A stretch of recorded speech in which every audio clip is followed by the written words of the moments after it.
whenever you're ready. I had a question for Raquel. You were talking about how the industrialization of India directly led to the peripheries sort of becoming more wealthy, more industrialized, and having better medical care and education. Isn't this contrary to Wallerstein's theory? Because Wallerstein sort of thinks that the cores suppress their peripheries in order to keep them down so that resources keep flowing into them so they can finish the project and use those peripheries as markets. So Doctor that borders that kind of program, isn't that sort of counter to his theory, since that's actually the core of the wealthy countries trying to help out their peripheries?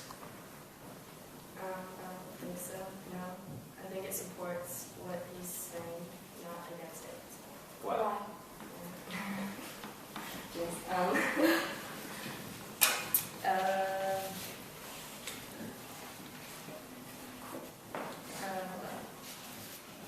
Well, I think what Raquel is trying to say is that the core countries, they need the raw materials and support that they get from these peripheries, and if these peripheries decline so sharply, they wouldn't be as beneficial to either country.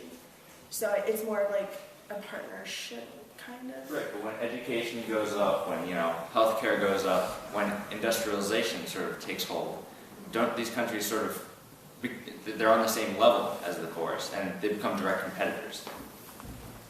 They're no longer just pumping resources in, they're actually using the resources to finish their own products.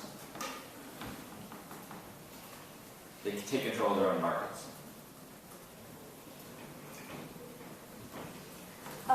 In addition, off of that, how do you propose that more impoverished nations become less impoverished, since, according to Wallerstein's theory, they are trapped in a vicious cycle? Wait, what is the Proverbs? Impoverished. Impoverished. Oh, okay. I'm interested. Can you repeat it then? Sorry. How do you propose that more impoverished nations, those that rely on exports to wealthy countries, become less impoverished, since Wallerstein's theory keeps them trapped in a vicious cycle? I don't think they're getting more wealthy by just getting healthcare. I mean, they're helping the people get better and live, and that doesn't mean Right, but we've seen, if you look at the global trend, that more impoverished nations are in fact becoming more wealthy. So how do you explain that considering Wallerstein's model? I think Wallerstein's model does allow for movement and flow of levels and countries between them. I don't think he's saying in his theory that countries are forever limited to this group of. Although he does say, and I actually quote from him, that the poverty of countries in the periphery is because of how they are integrated into the system. Right. Isn't the Wallerstein model, isn't that sort of, it's a fairly static model. It's all about, keeping the poor down and keeping the rich. And, when you have rich countries helping poor countries, there's lots of they're benefiting from it, to help them out. It's their priority to help them out. It's not for that. Also with the use of integrated, that in itself means movement and changing status. Except that the system is stagnant. Yes, the system by Wallerstein's theory is completely stagnant. These peripheries are locked in a constant cycle. If you were your own country, would you want to help yourself or help other people? Help yourself. I don't understand the relevance of that question. Well, you were just asking how, why aren't they being helped because they're in a stagnant cycle of being impoverished. They're not getting help because they can't get help, and people won't waste their money on other people to help them when they could use it to strengthen their own.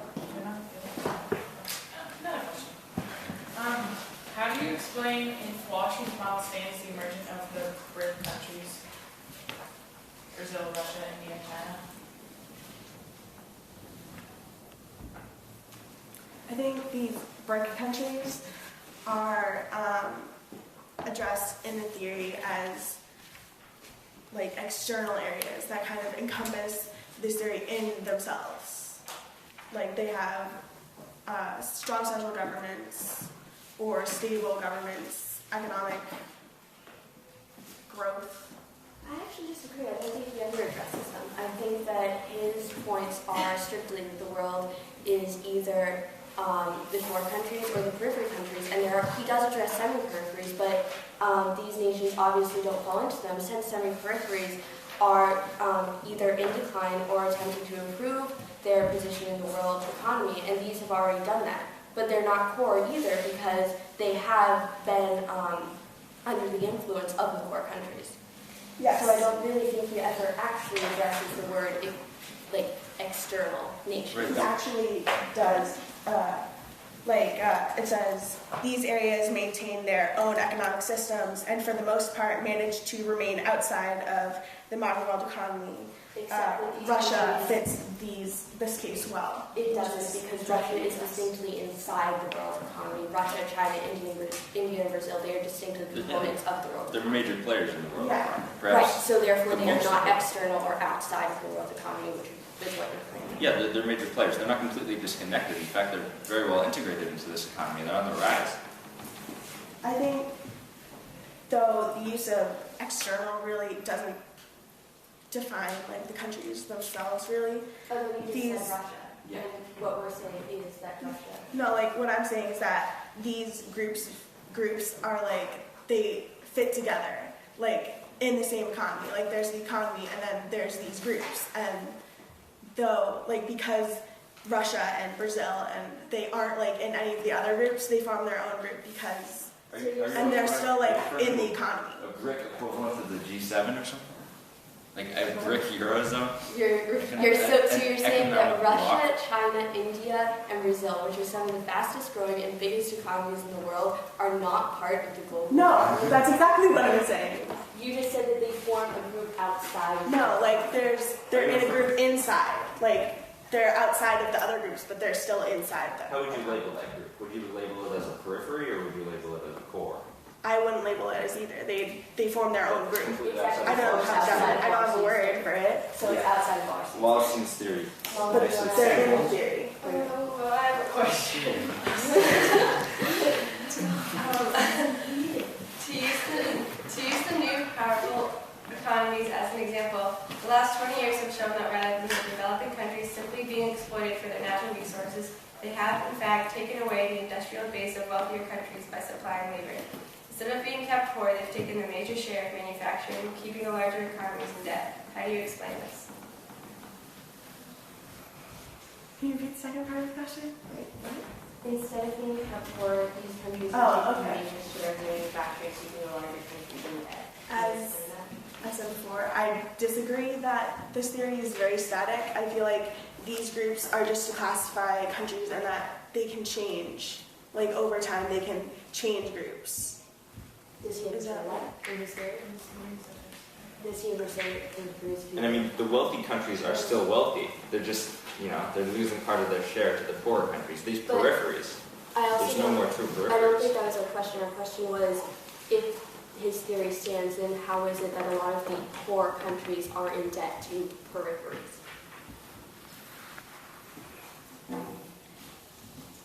The economic stability of these cores is being sapped by their peripheries. That's completely contrary to his model.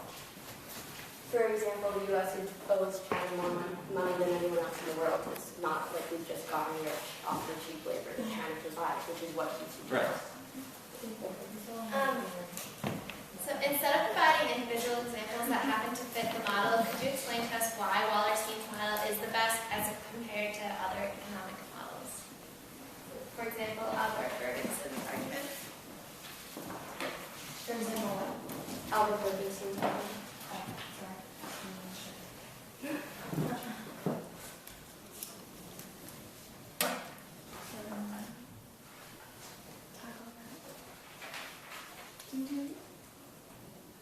Do you think? Me. Yeah. Do you think a counter argument? Yeah. I have a candidate. So most of the emerging economies we've cited managed to break from wealthier nations' control via violent demonstrations. If Wallerstein is right, the wealthier nations actively counter attempts by dependent nations to resist their influence. Then how is that the nations manage to break out of the wealthier countries' control?